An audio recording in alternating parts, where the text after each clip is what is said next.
AI won't be able to do some of the things that I'm interested yet. Then the however part, there could be some help or assistance from AI to develop algorithms or programming that could be applied. So where are we going? It's greater automation, perhaps, and it's all in the computer science area. So using computers to help um, test out or find evidence for theories and explanations that we want to explore.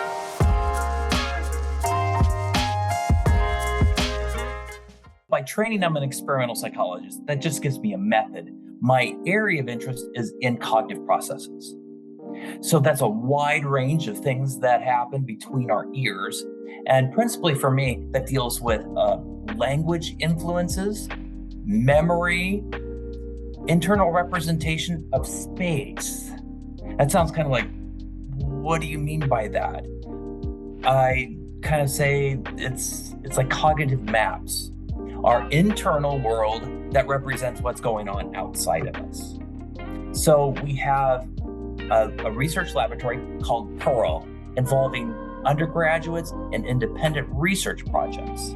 So it's like engaging projects which activate undergraduates to see the whole process from ideas to data collection, analysis, and then what's the crown jewel? Presentation, whether that's at a conference or preparing that for a manuscript. With the research cycle, it starts at the very beginning. It's the question, what are you interested in? And then there's sub layers of that. What are you interested in that's reasonable and feasible to do? Because I also teach our methods classes. So in the research methods class, when we talk about ideas, students come up with ideas that are so complicated because they want to solve the world's puzzles and the world's problems. It's like, those are too big. Let's kind of dial it down and find something that's interesting and also feasible. This is the cool thing about the student research project, the independent ones in Pearl.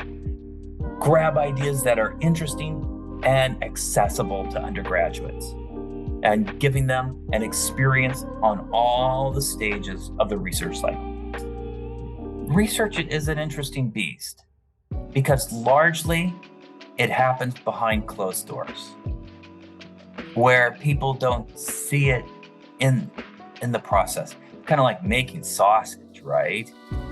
You know it when the final product is presented, but it is done away and there are time-consuming and very tedious parts.